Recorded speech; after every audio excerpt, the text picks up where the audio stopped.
Okay. Okay, so let us continue the lesson.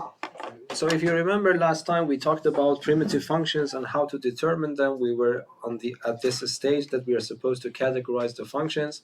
The only formulas that we learned, let me just review them here for you. So we learned about two particular functions, yes? So one function was this, the constant function, if you remember. So let me have x here. Sorry, let me have little f here and then capital F here. So if I have a constant k, whatever that is, the answer becomes kx plus c. If someone asks you why, the answer is very simple, because if I differentiate this function, it gives me k back. And then the other one, if you remember, it was x to some power a. A is a constant, but there is one exception, that shouldn't be minus 1. If that is the case, then the answer becomes 1 over a plus 1, x to power a plus 1 plus a constant. So far, we just learned about these formulas. We will expand this table a little bit more this year, but of course we will expand this next year, and then you can continue expanding this table even more in university. And I told you that if someone asks you why this formula is correct, the answer is that let me differentiate the right hand side, then I will see that it becomes the left hand side. And then someone might ask you what happens if this is minus 1, then you remember I told you that this is a logarithmic function that we will study next year. So if a is minus 1, they will not give you questions like that. Yes, is that clear, everything?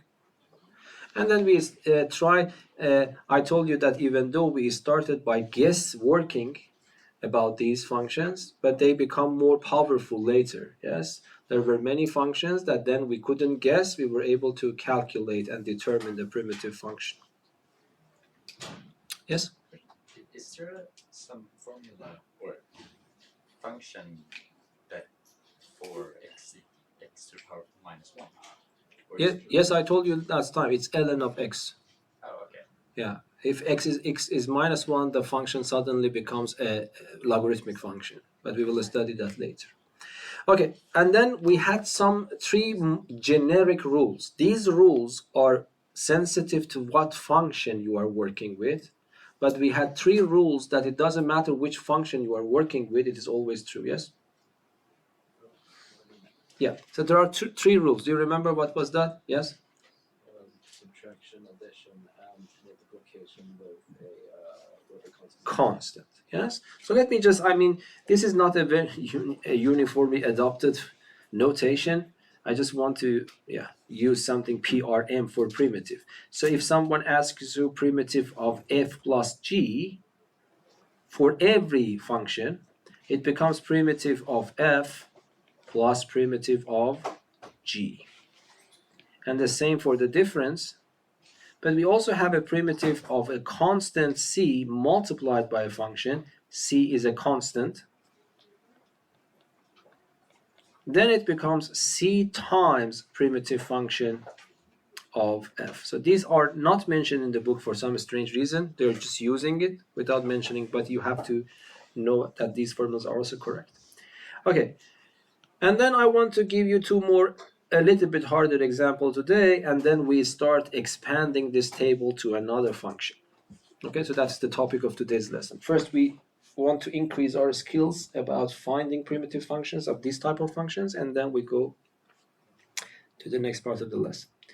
Okay, so what do you think? Let me just try to find a primitive function for this one. So this is not doable directly because the function that you see is not a constant, is not a function of this type. So my duty is to change the form of this function to a combination of these type of functions so that I can use the table and find it. By the way, there are 2 separate tables in the formula sheet. This has already happened that the students mix them up. They are similar, but they are not the same. One is the table of derivatives, one is the table of primitive functions. Be careful about it. Okay, so do you have any suggestion for me about how should I do that? Yes? I guess we could try and lose the function, or lose the fraction first. To do what? To get rid of the fraction. How? By taking what's it called? The top bit anyway. In parentheses times 3x to the power minus 1. Yeah, that's a good idea. Yes, that's not a bad idea. But if you don't mind, I will use the alternative here. Yes. So this is if I ask you to differentiate, by the way, this, which is coming in the next exam. So how do you differentiate this? Separate them. That's the same thing that Milker meant, but he mentioned that I bring it up and then multiply. But I prefer to separate it. Yes, that's working here as well. So what we do first, we just start with little f of x and write it as slightly different in the form of 5x cubed divided by 3x to the power of 5. And then minus 2x divided by 3x to the power of 5. And then finally plus 1 over 3x to the power of 5. Yes? And now what I do, I try to simplify this. So 5 over 3, there is nothing I can do about it. I just write it as a multiplicative constant. But what should I write for this one? 1 over x to the power of 2 is correct, but it is not correct for this person because I want to keep it like this. So I bring it up. It becomes negative power of 2, yes? So this becomes x to the power of negative 2. Not because what you mentioned is wrong. That is quite right, but this is not useful if I want to use this formula. And the same thing here. So minus 2/3. And then what should I write? X to the power of minus 4. And the next one, 1/3. X to the power of minus 5. And now everything is ready. So this formula is needed because I have the sum and difference of functions. This formula is needed because I have multiplicative constants. This formula is also needed for all parts. So I just do that. So then I can write my capital F of x. It is 5 over 3. Then it becomes what? X to the power of minus 1 divided by minus 1. Yes, because I add 1 unit to my power. And the same story there. So it's minus 2/3. X to the power of what? Minus 3 divided by minus 3 again. And then I have plus 1/3. X to the power of 6 divided by 6. And then they have mentioned a primitive function. It's important to understand. A primitive function means that you can choose whatever you like to for. Is it wrong? Ah, yes. Thank you. So it is what? It is minus 4. So it becomes x to the power of minus 4 divided by minus 4. Is that right now? And then I don't need to put c here because when they say a primitive function, I can choose whatever I like for c. So the simplest choice is 0. Yes, I don't put c here. And then I prefer to simplify this a little bit. So the first one becomes minus 5 over 3. I bring x negative 1 down, it becomes positive. The next one becomes plus 2 over 9x cubed. And the next one is minus 1 over 12x to the power of 4. Yeah, is that understandable? Okay.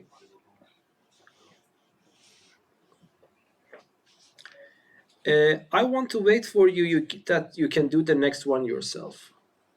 Okay, so I'll give you a little bit of time so that you can do the next one yourself, and then we continue.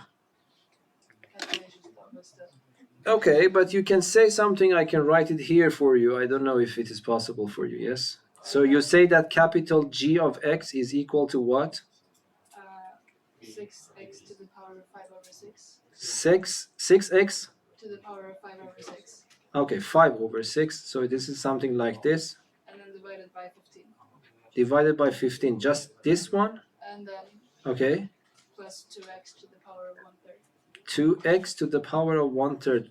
This way? Yes. Okay. This is what you actually propose. Let us see how it works. Any other answers? Okay, let us check. But at least you can tell me what is your suggestion on how to do that.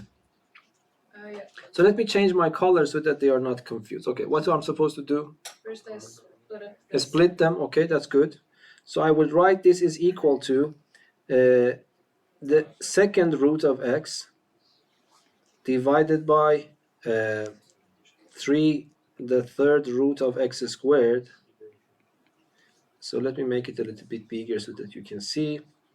And then this is plus 2 over 3 over 3 third root of x squared.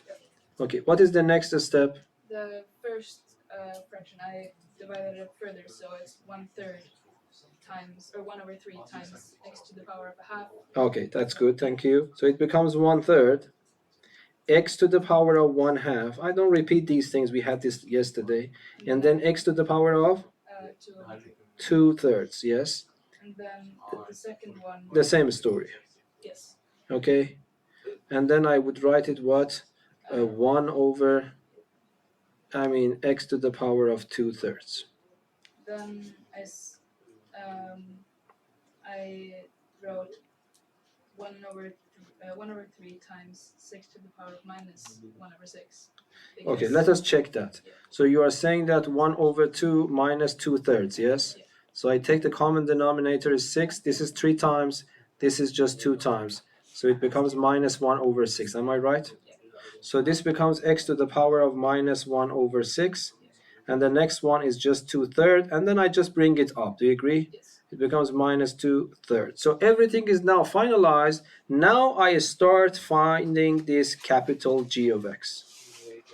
Okay, and then you have to do a little bit of work yourself. So the point is that I have to add 1 unit to this. But if I add 1 unit to minus 1/6, I can write it with a different color here. So 1 plus minus 1/6, what's the answer? It's 5/6, yes? Okay, so what I will do, I would write it as 1 over 5/6. So I have a third. 1 over 5/6 becomes 6/5, and x to the power of 5/6. But for the next one, I have minus 2/3. I add 1 to it. It becomes 1/3. Yes? So what I will do, I will write it as plus 2/3, but 1 over 1/3 becomes 3, and then I have to multiply it by x to the power of 1/3. Is that your answer? We come back to it. Let me simplify that. So g of x is equal to what? This one and that one are simplified, so it is 2/5 of x to the power of 5/6, and this 3 and that 3 are gone, so I will get 2x to the power of 1/3. And then if I compare it with your solution, I don't know if I simplified it that way. I didn't. no, you didn't simplify that, but your answer is correct. So it is very good when you are calculating integrals, you have to be sensitive in simplification. So your answer is correct, because if you simplify by 3, this becomes 2, and if you simplify this by 3, it becomes 5, and that's exactly the answer. So the answer is 100% correct. Yes, is that clear? Okay, so this is not hard. Now, do you remember I told you that when we deal with integrals, with primitive functions, we have 3 articles: a, all, and the. We talked about a, we talked about all. Now I want to talk about the. Yes, that's also a problem in the book. I cannot ask you find the primitive function.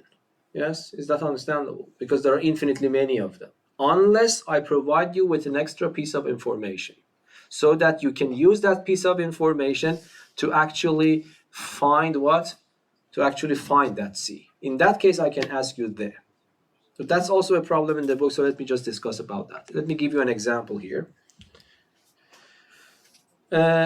Example,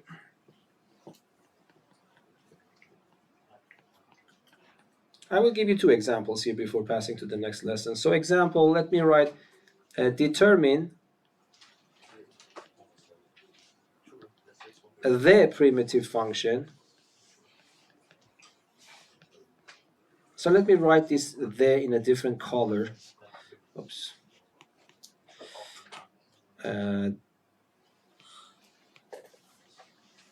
So let me write, I don't know, the primitive function to emphasize that this is the point of this exercise. primitive function of f of x equals to, I will keep it simple. So for example, 2x plus 5 such that, okay, so I have to mention the name. So determine the primitive function capital F, let me write capital F here, of f of x, this such that capital F of 3 is minus 7. So you see, I am not just asking you to find a primitive function, the primitive function of this one, and finish here. When I say there, I have provided you with extra piece of information. I think you know what to do, yes? If I can discover why this is working like this, that is very good. Okay, so how should I solve the problem? What is your suggestion? Yes? I just had a question about the solution of the last question. Yes? In case you don't simplify that, would that make a difference on the test? Like, do you not get full marks if you don't? Yeah, if it is a national exam, then you will lose some points. Okay. Yeah, you have to simplify. Can you go through how you simplified from the last two steps? Like the Yes? Here? No, but what you did, you just multiplied them. What I did, I just simplified this 3 with 6 here, and it becomes 2 over 5. You can, of course, multiply and then simplify. It doesn't matter, but it's better not to do that. Okay, so let me just go back. How should we solve this problem? Yes? You solve it the same way we did before, plus the constant c, Uh-huh. and then you solve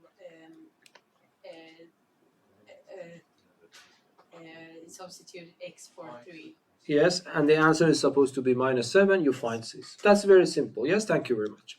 So let us go back to the solution.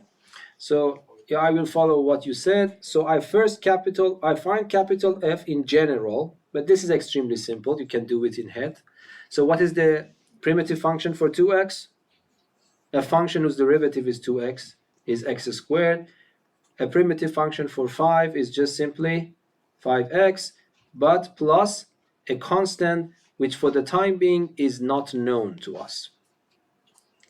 But I have extra piece of information. I want to have f of 3 to be equal to minus 7. So what does this mean? This means that if I replace x everywhere with 3, the answer is supposed to be minus 7. So this means that minus 7 is equal to 3 to the power of 2 plus 5 times 3 plus the constant c. And then I can find my constant, yes? So this means that minus 7 is actually equal to 9 plus 15 and then plus a constant c. So what that constant is? So it is 24 minus 31. Do you agree? So, but you shouldn't stop here. In the national exam, you have to write the answer. So the answer that you have to provide is the f of x equals to x squared plus 5x. Now we discovered that c is minus 31. So this is the answer that you have to provide here. You enjoy mathematical transformations, yes? But that was also a transformation, yes? The iPad recognizes that I want to draw a rectangle. But the mathematics behind that is very beautiful. If you are interested, just see when you type T, or it's very interesting how they design fonts. That's also mathematics. Yes, so when you design, of course, the design is artwork. Someone designs that, but if you want to make it bold or if you want to make it italic, the computer applies a mathematical transformation on the font that you have designed. Then you have your font in italic, yes? So, yeah, no one can dislike mathematics, that's what I'm saying. If you don't like it, it's a little bit strange, yes? But you have to appreciate it, because your life is depending on it. Mathematics is all the time with you, yes? When you go to your room, No one is with you. Mathematics is with you because you're using your iPhone. Yes, so respect a little bit more. Okay, so then let me give you another example. I don't know if it is in the book or not, but let me design this question for you now. So example,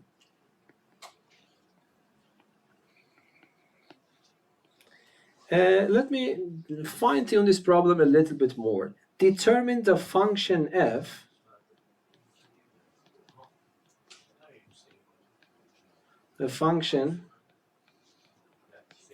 f such that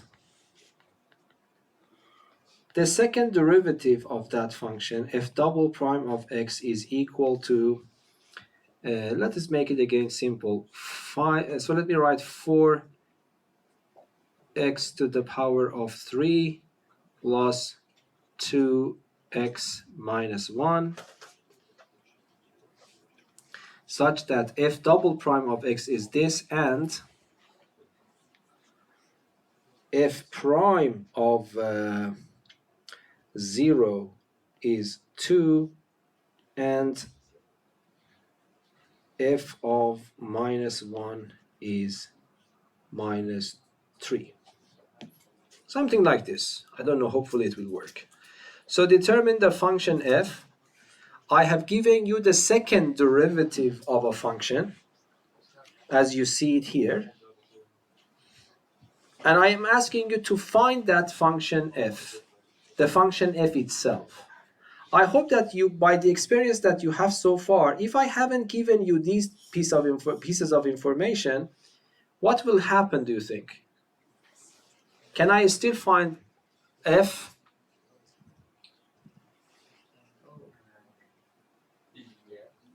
I can find f, but not. I cannot ask the function f. I can ask you find all functions f whose second derivative is equal to that one. And do you think one piece of information is enough to give you here? No, it is clearly not, because when I go from f double prime to f prime, I face a constant. Then go from f prime to f, I face another constant. So if I want to fine-tune two constants, one piece of information will not be enough. So I have to give you two pieces of information. Yes, is that clear? Okay, so let us solve the problem. I think you can tell me what is the first step I'm supposed to do. What I'm supposed to do first? Take the primitive function of f double prime. By the way, so you have learned that when I go from f to f prime, it's differentiation. When I go from f prime to f double prime, that's also differentiation. But when I go backwards, it's primitive function. Yes, so that's very simple. So let us go back here. So the first thing that I will do, I will start finding all primitive functions of that combination. So this becomes, what can I call it? I can call it f with 1 prime is equal to a primitive function for x cubed becomes x to the power of 4. And then a primitive function for 2x is x squared. A primitive function for minus 1 is minus x, but plus a constant. Yes? That is up to you. If you want, you can go one more step, but I prefer to use this piece of information right away to fine-tune this c and then continue to the next stage. So what I do, I will tell myself that, okay, f prime of 0 is supposed to be 2. So what happens? It means that if I replace x with 0 everywhere, the answer is supposed to be 2, but this is very simple. C is 2. Okay, when c is 2, I plug this back here in this equation. What do I get for my f prime finally? So f prime of x is equal to x to the 4th plus x squared minus x plus 2. And then I do it one more step. So now I find f. What should I do? What is a primitive function for x to the 4th? Is 1. Do you know why this iPad is making like this? Why this moves? I don't understand. So I have turned on the palm rejection and everything. Anyway, so this is 1 over 5 x to the power of 5. And then plus 1 over 3. Now I realize what's happening. Okay, so x to the power of 3 minus 1 over 2 x squared plus 2x plus a constant. But be careful. Don't call the constant the same constant. So if you want, you can call it C number 1 or D or whatever, because that's not the same C. Okay, and then I know that f of minus 1 is supposed to be minus 3. So it means that f of minus 1 is minus 3. So it means that if I replace x with minus 1, I am supposed to get minus 3. But let me just do that. So 1 over 5 negative, because if I put minus 1 here, it becomes negative 1. This also becomes negative 1. This becomes positive 1. This becomes negative 2. Yes, so let me just put them there. So it's minus 1 over 5. Minus 1 over 5. Minus 1 over 3. Minus 1 over 2. Minus 2 plus C1 is supposed to be equal to minus 3. And then I will find my C1. So let me write here. What is C1?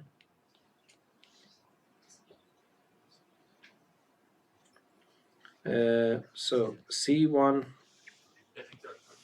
if I want to calculate this, I take a minus sign out, and then what is the denominator? Common denominator is 30, and this is 6 plus 10 plus 15, which is 31 over 30. So minus 31 over 30 is this one.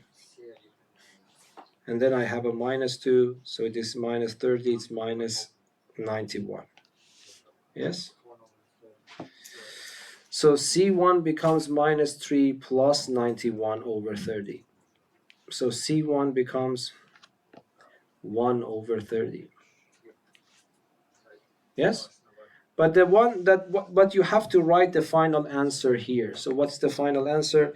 So f of x is equal to 1 over 5x to the power of 5 plus 1 over 3x to the power of 3 minus 1 over 2x to the power of 2 plus 2x plus 1 over 30. Hopefully I haven't made any mistakes, and this is the answer that you're supposed to provide. Yes? So that is also one type of questions. I will start the new lesson a little bit, not too much, and then we stop. So what is the next function I want to talk about? No, logarithmic function goes to Math 4, but even in derivatives, what did we have? Do you remember after those functions? Then we discussed about which type of functions. It was very lengthy. No, polynomials can be done with its x to the power of a. Exponential functions. Yeah, so that's also that's the last thing that you study. You will study Math 3C, and I think we also need a little bit of guesswork again. So my question for you is very simple now. If I write f of x equals to e to power x, well, can you tell me what is capital F? It's very simple. I'm asking you, give me a function whose derivative becomes this. The function itself, okay? Okay, but now this is so boring that even the authors of the book realized, so they want to add some constant or something there. So if I ask you what is a function whose derivative is e to power 2x, what is the answer? So let me write do you know, if I ask you what is the derivative of the e to power 2x, you see the 2 goes down and the function repeats itself. But now I want to reverse engineer that. So what should I do? 1/2 the function repeats itself, yes? So this becomes 1/2 e to power 2x, of course, plus a constant here, plus a constant there as well. So now we add this to my table again. So if I want to have this table, this time I have little f here, capital F here. If I tell you e to power kx, the answer to this is just simply 1 over k e to power kx plus a constant c. So this is also very simple. Is that clear? Okay, now let me just give you one example and then everything is done. The next thing that we want to do is why finding a primitive function important in the first place. But don't expect that I will give you something very interesting if you are not interested in math itself. It is important because we can calculate volumes, for example. We can calculate areas, okay? If you don't care about volumes or areas, might be you don't even care, yes? Okay, so let us see one example here.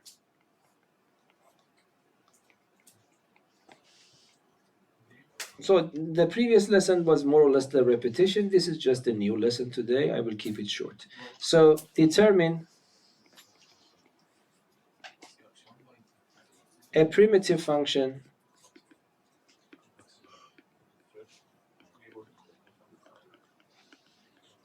of the following functions.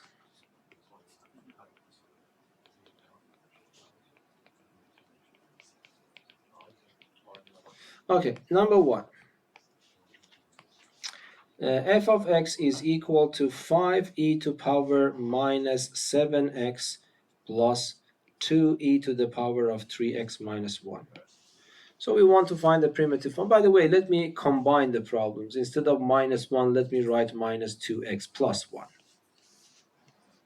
So it's a combination of exponential functions and polynomial functions.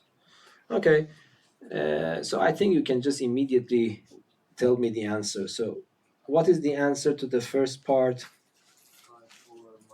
5 over minus 7, which I just simply write minus 5 over 7, and then e to power minus 7x. The next one is 2/3, yes, e to power 3x. The next one, minus x squared. The next one is x. And because it is a primitive function, I don't bother to put c there. And one more example and we are done. We will practice a little bit more later. So f of x is equal to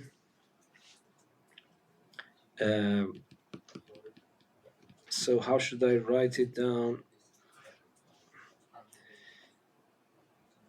For example, e to power 2x plus 3 divided by e to power x.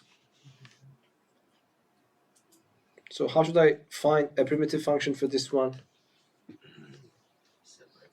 Yeah, the first step is to separate. You have enough experience that. So I would write f of x is equal to e to power 2x divided by e to power x. And then plus 3 over e to power x. But I simplify this. The answer to the first one is just simply e to power x. What should I write for the second one? Minus x, yes. And then I will start writing the capital F of x. What is capital F of x? For the first one, the answer is very simple. It is just e to power x. But can you tell me what's the next one?